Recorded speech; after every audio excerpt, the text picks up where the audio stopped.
প্রথমে শুনুন দর্শক, বিধানসভার অধিবেশনে আমাদের রাজ্যের মুখ্যমন্ত্রী শুভেন্দু অধিকারী মহাশয় সিপিএমের দুর্নীতির প্রশ্নে বোমা ফাটালেন।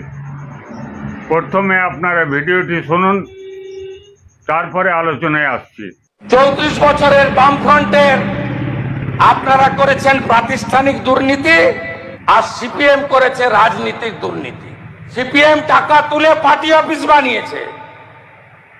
সাদ্দাম হোসেনেরও অত প্রাসাদ ছিল না ইরাকে, যত প্রাসাদ সিপিআইএম করেছে। কিছু করতে পারেননি। চিটফান্ডের ক্যাম্পেনার ছিল সিপিএম। ত্রিপুরার প্রাক্তন মুখ্যমন্ত্রী সিপিএম এর তিনিও ছিলেন। এ রাজ্যে এখন যারা বড় বড় জ্ঞান দিচ্ছেন তারাও ছিলেন। আমি সব বের করেছি, শুধু চোর তৃণমূলকে নয়, দুর্নীতিগ্রস্ত সিপিএম কেও আমি ছাড়ব না। আপনি ভেবেছেন 11 সালের পরে আপনারা কম্প্রোমাইজ করে নিলেন, পানিশমেন্ট দিতে পারেননি। ভাবছেন এই 2-3 মাস ভীষণ চাপে আছি আমরা, আস্তে আস্তে নরমাল হয়ে যাবে। নরমাল হবে না, নরমাল হবে না। সমর মুখার্জিদের মতো ভদ্রলোকদের, সমীর জানাদের কোনো চিন্তা নেই। বাকিদেরকে জেলে নেব, কাস্টডি ট্রায়াল করাবো, চার্জশিট করব, সম্পত্তি অ্যাটাচমেন্ট করব, অ্যাকাউন্ট ফ্রিজ করব,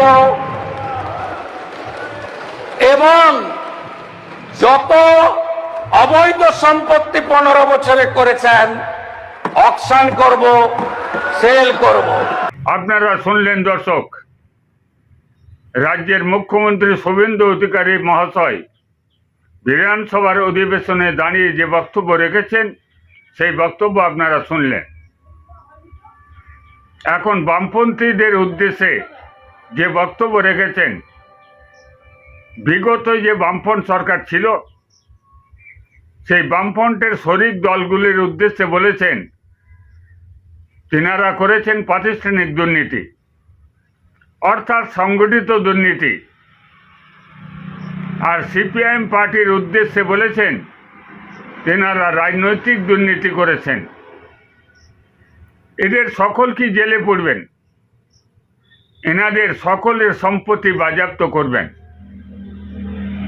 রাজ্যের মুখ্যমন্ত্রী শুভেন্দু অধিকারী মহাশয় যে বক্তব্য রাখছেন, রাজ্যের সমস্ত দুর্নীতিবাজদের জেলে পড়বেন, তাদের সম্পত্তি বাজেয়াপ্ত করবেন, এটা আমরা চাই।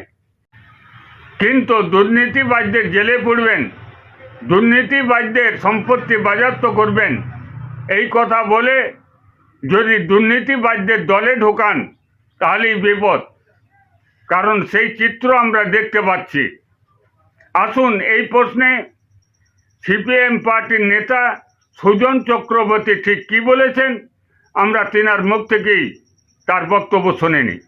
মুখ্যমন্ত্রী আজকে নতুন কোনো কথা বলেননি, কিন্তু মুখ্যমন্ত্রী যখন তৃণমূল সরকারের মন্ত্রী ছিলেন, মমতা ব্যানার্জির নেতৃত্বে মন্ত্রী ছিলেন, তখন মমতা ব্যানার্জি এই কথাটাই বলেছিল যে সিপিএম আমলের সব দুর্নীতি খুঁজে বেঁধে বার করবে, আলমারি সব ওনার কাছে আছে, ফাইল সব ওনার কাছে আছে, উনি সবাইকে জেল খাটাবেন ইত্যাদি প্রভৃতি অনেক কিছু বলেছিলেন।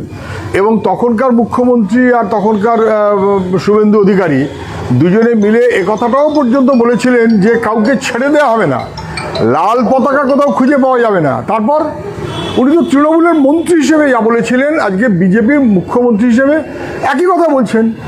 তখন মমতা ব্যানার্জি কিছুই করতে পারলেন না, কেননা করতে গিয়ে দেখলেন আসলে ফাইল বেরোচ্ছে মমতা ব্যানার্জির, আসলে ফাইল বেরোচ্ছে তৃণমূলের, আসলে ফাইল বেরোচ্ছে তৃণমূলের দুর্নীতির। এত সহজ জিনিসটা, কমিউনিস্টরা অন্য ধাতুতে গড়া, এটা বোঝার যোগ্যতা সবার থাকে না। আপনারা উভয় পক্ষের বক্তব্য শুনলেন। আপনারা দর্শক, আমাদের রাজ্যের মুখ্যমন্ত্রী শুভেন্দু অধিকারী মহাশয় যে বক্তব্য রাখলেন, সত্যিই কি দুর্নীতিবাজদের জেলে পুরবেন?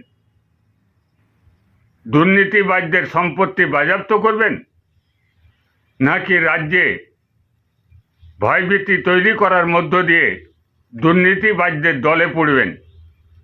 আপনাদের কি মনে হয়? কমেন্ট বক্সে অবশ্যই আপনাদের গুরুত্বপূর্ণ মতামত লিখে জানাবেন। সকলকে নমস্কার।